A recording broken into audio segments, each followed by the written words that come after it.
హనుమంతరావు గారి సూచన మేరకు ఆనాడు పేదలకు ఎవ్వరికీ అందులో ప్రవేశం లేదు.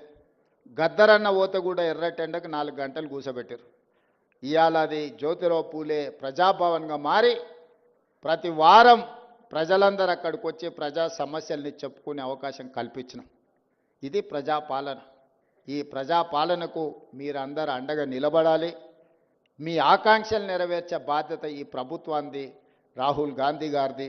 ఈరోజు రాహుల్ గాంధీ గారు దేశంలో ఓట్ల చోరీ ద్వారా ఉన్న ఓట్లను తొలగించడం, లేని ఓట్లను చేర్పించడం, ఎక్కడెక్కడి రాష్ట్రాల వాళ్ళను ఎన్నికలు ఉన్న రాష్ట్రాలకు తీసుకొచ్చి దొంగ ఓట్ల ద్వారా, కుట్రల కుతంత్రాల ద్వారా మొన్న జరిగిన పార్లమెంటు ఎన్నికల్లో కేంద్ర ప్రభుత్వాన్ని ఏర్పాటు చేయడమే కాదు, మహారాష్ట్రలో పార్లమెంట్లో పూర్తిగా ఇండియా కూటమికి సంపూర్ణమైన మెజారిటీ వస్తే సరిగ్గా 5 నెలల తర్వాత శాసనసభ ఎన్నికలు జరిగితే మనం పూర్తిగా ఓడిపోవడం జరిగింది.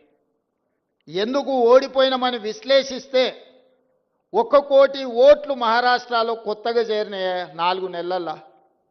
నేను అడుగుతున్నా, 4 నెలల్లో ఏ రాష్ట్రంలోనే ఏ దేశంలో అయినా 1 కోటి మంది పుట్టగలరా? ఒకవేళ పుట్టిన వాళ్ళకు ఓటు హక్కు వస్తుందా? కానీ మహారాష్ట్రలో ఎన్నికల కమిషన్ 4 నెలల్లో 1 కోటి కొత్త ఓట్లను నమోదు చేసి ప్రజా అభిప్రాయాన్ని దెబ్బతీసి, ప్రజా అభిప్రాయాన్ని తుంగలో దొక్కి భారత రాజ్యాంగాన్ని అపహాస్యం పాలు చేసి, ఏ మహారాష్ట్ర నుంచి డాక్టర్ బాబాసాహెబ్ అంబేద్కర్ గారు వచ్చిండ్రో, ఏ డాక్టర్ బాబాసాహెబ్ అంబేద్కర్ గారు మనకు రాజ్యాంగాన్ని ఇచ్చిండ్రో, ఆ రాజ్యాంగాన్ని అపహాస్యం చేసుకుంటూ మహారాష్ట్రలో పార్లమెంట్ ఎన్నికల నుంచి అసెంబ్లీ ఎన్నికల లోపల 1 కోటి కొత్త ఓట్లు నమోదైనాయి. ఆ దొంగ ఓట్లే మహారాష్ట్రలో బీజేపీ ప్రభుత్వాన్ని అధికారంలోకి తీసుకొచ్చినాయి.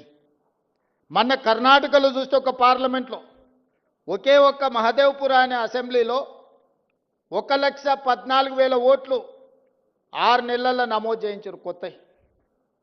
ఆ 1,14,000లలో 1,00,000 ఓట్ల పైన మెజారిటీ, 6 అసెంబ్లీలలో కాంగ్రెస్కు మెజారిటీ వస్తే ఆ ఒక్క దాంట్లో 1,00,000 ఓట్ల పైన బీజేపీకి మెజారిటీ వచ్చి ఆ సీటు బీజేపీ గెలిచింది. ఇట్లా దేశం నలుమూలల ఓట్ల చోరీ జరుగుతుంది.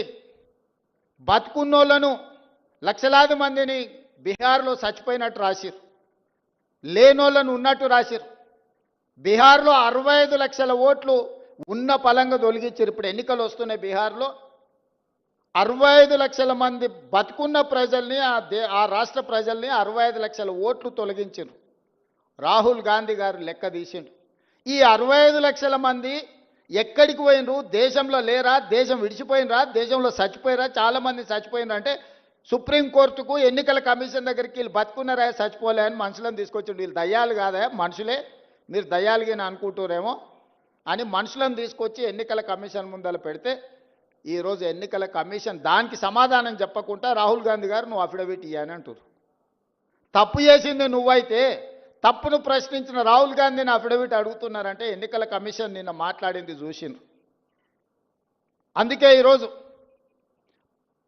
నిన్నటి నుంచి సెప్టెంబర్ 3 తారీఖు వరకు బీహార్లో రాహుల్ గాంధీ గారు 1300 కిలోమీటర్ల పాదయాత్ర చేస్తున్నాడు.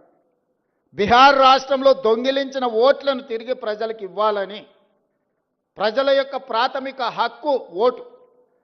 డాక్టర్ బాబాసాహెబ్ అంబేద్కర్ పేదోడికైనా పెద్దోడికైనా రాజుకైనా పేదకైనా ఒకే విలువైన ఓటు హక్కు ఇచ్చిండు.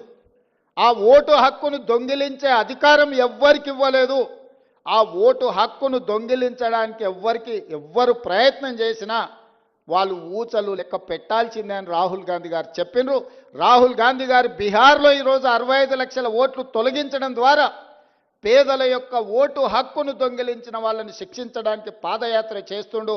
తొందరలోనే నేను, మా పిసిసి అధ్యక్షుడు డిప్యూటీ సీఎం గారు అక్కడికి వెళ్ళి వారికి మద్దతు పలుకుతాం. మీరందరూ కూడా వారిని ఆశీర్వదించాలి. దేశంలో పేదోడి ఓటు హక్కును దొంగిలించే అధికారం ఎవరికీ లేదు. అలాంటి దొంగల భరతం పట్టాలి. దానికి మీరు అండగా నిలబడాలి. ఈరోజు అక్కడనే కాదు, రేపు ఇక్కడ కూడా ఇట్లాంటి దొంగ పనులు చేయడానికి అన్ని పన్నాగాలు జరుగుతున్నాయి. మీరందరూ అప్రమత్తంగా ఉండాలి.